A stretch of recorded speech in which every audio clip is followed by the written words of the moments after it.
everyone. My name is Binaika Saukar. I'm a psychotherapist. So when the world was open, I would be invited to seminars, mental health seminars, about 8 or 9 in a year. But in 2020, the entire scenario has changed. And today, mental health experts like me are being invited for corporate webinars, college webinars, and we are doing 4 in a week, 5 in a week, sometimes twice in a day. So you do the math, it's more than 100 or 150 seminars that we've done in 2020 alone. I talk to people, now it's all virtual counseling, 6 hours a day, 7 hours a day. And the common thread that runs through the webinars, that runs through the therapy sessions is that one word, anxiety. We are all worried, these are very uncertain times, but there is a big difference between worrying and getting on through the business of your day, and then there is anxiety.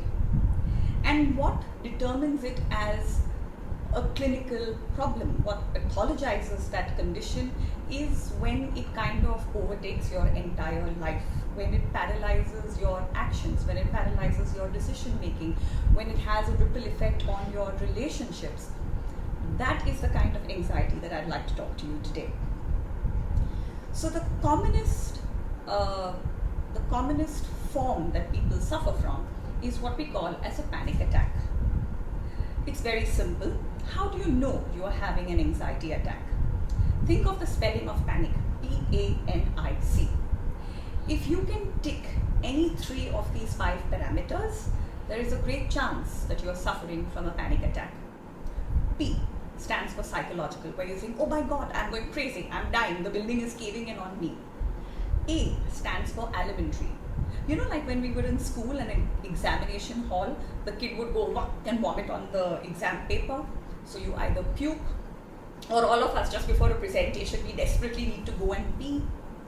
And then for some people, it could be IBS, irritable bowel syndrome. And this is not the geriatric population that comes in their diapers. These are young people as young as 18 and 25 who poop in their pants when they have to go in fear, they just come. So that is IBS, alimentary.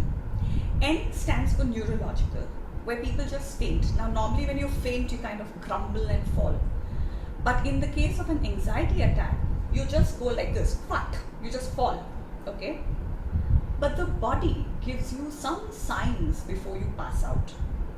So either the room can spin around you, or you see these little silver dots exploding in front of you, or these little squiggles.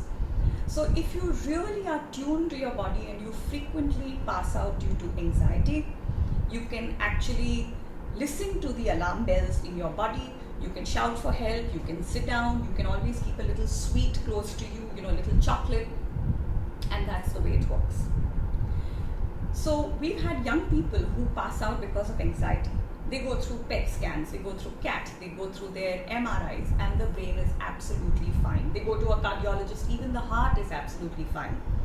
So if all your health parameters are clear, ladies and gentlemen, great chance that it is psychosomatic and it is a clear case of somatization.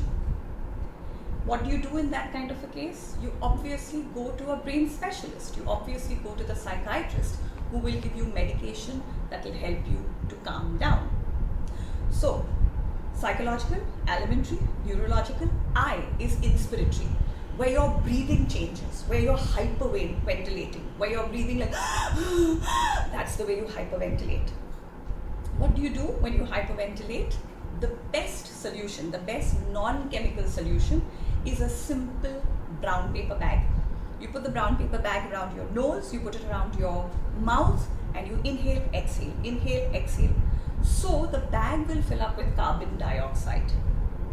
Nobody knows why, but carbon dioxide has a very calming effect on the brain, and it helps you to kind of sort yourself and come together.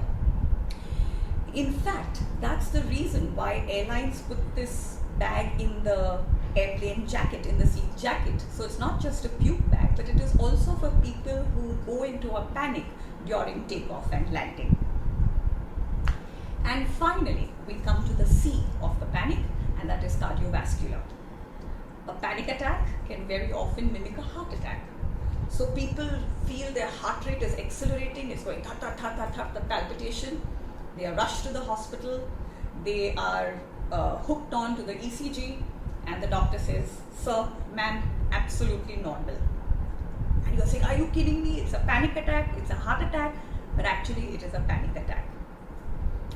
So, if it is very, very severe, if the intensity is very strong, if the intervals are too less, if it is happening in rapid succession, the most common sense thing to do would be to go and see a psychiatrist.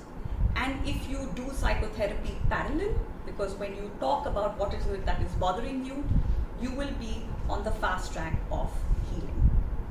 What are some of the non-chemical ways? Supposing if your anxiety is borderline, manageable, then of course you could try breathing techniques, meditation, but meditation will work in your calmer moments.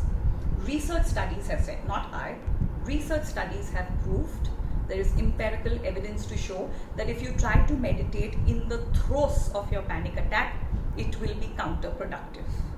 Because in a panic attack, the thoughts are going through like electricity in your brain. And if you tell your brain, calm down, empty your mind, it's not going to work. So it's a complete exercise in futility. You could keep your favorite playlist on your phone, because music can be very calming, and it can change the neurochemistry of the brain.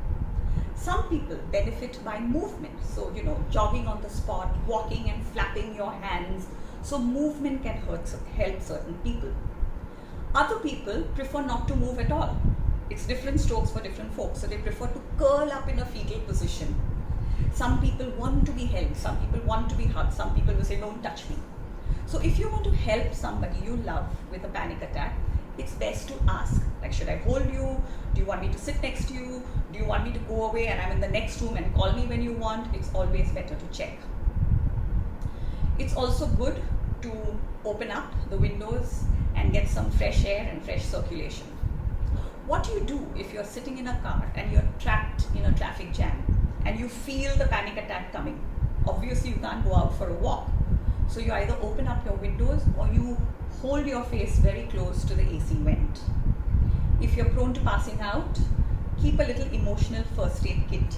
Like now how we have a COVID kit in which we keep our masks and we keep our sanitizers and we keep whatever it is to press the elevator buttons. In the same way, what will you keep in your emotional first aid kit? Your playlist, the numbers of a person you can call and who will help talk you through your anxiety. You could keep some sweet if you're prone to passing out. You can keep your brown paper bag.